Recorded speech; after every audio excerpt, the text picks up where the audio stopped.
added together, added with a carry in of 1.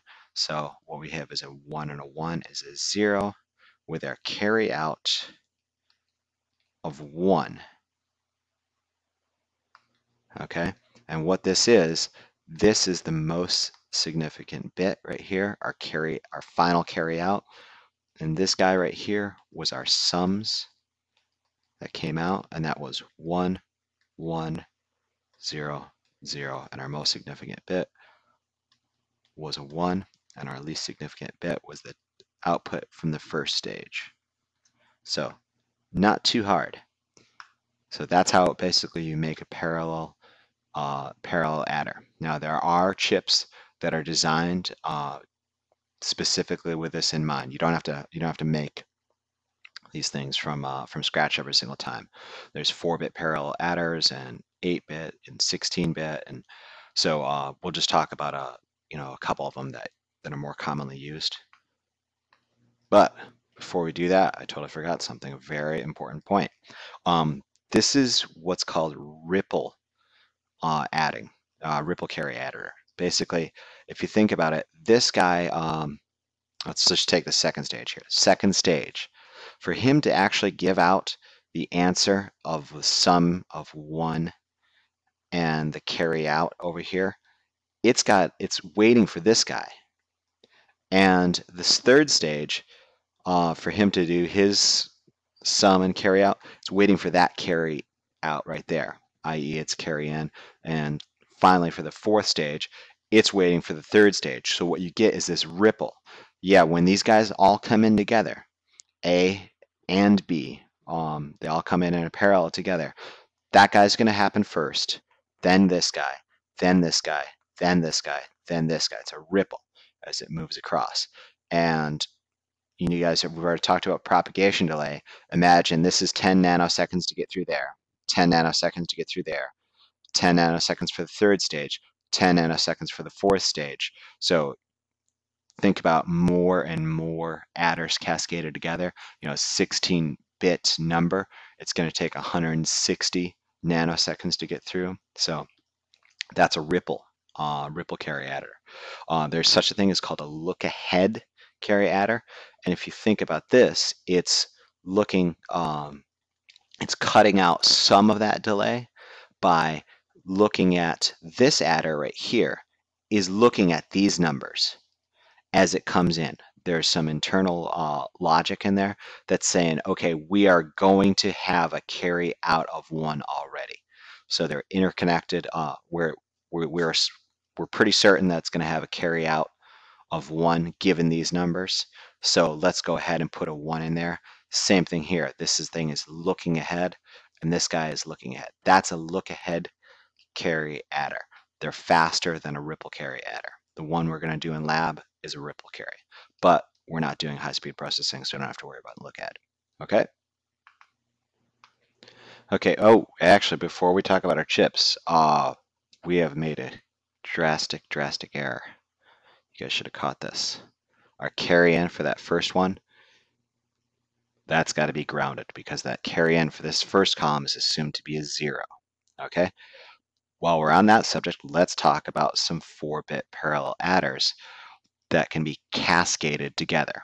Okay, so there's a 7483 and a 74283. Those are 4-bit parallel adders.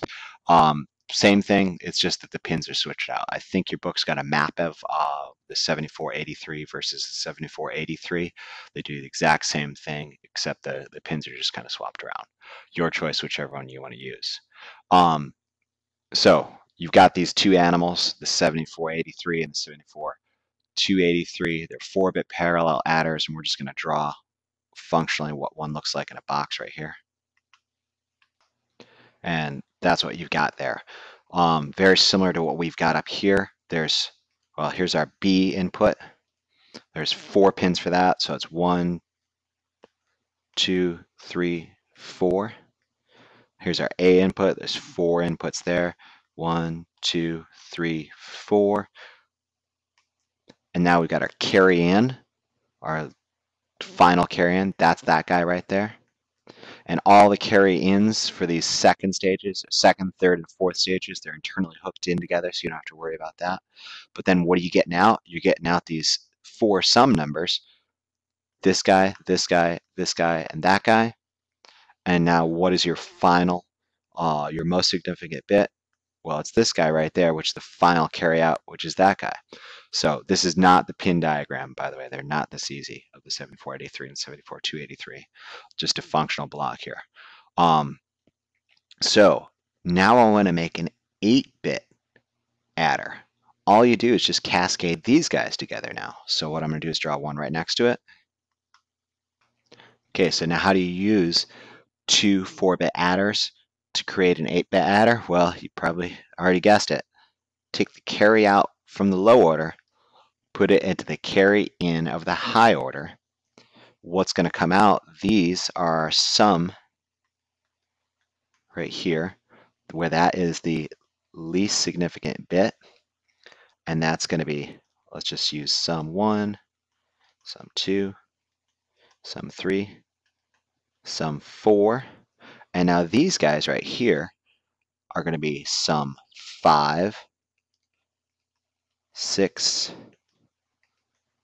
7, sum 8. And what's going to come out here, the carry out, that is our most significant bit. Okay? And if we wanted to make a 12-bit adder, that would be our carry out. That carry out, we just feed into the carry in of the next one, which we'd put to the left. Okay, so how do you put the numbers in? Let's not forget this. Let's start this off right, good. What's our carry in for the low order? Let's call this the low order, the high order. The carry in for the low order is a 0 because you're not adding anything, because you're not, it starts out with a 0. That first column in binary addition is always a 0. Okay, so what is being fed into A1, 2, 3, and 4? Well, the first 4, excuse me, the least significant bits, i.e. the lower orders of A. And what's being fed in over here for the high order?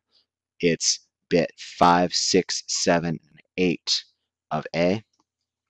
Same thing with B, where this is just B4, B3, B2, B1. What's being fed in over here? B8, B7, B6, and B5. Pretty cool, huh?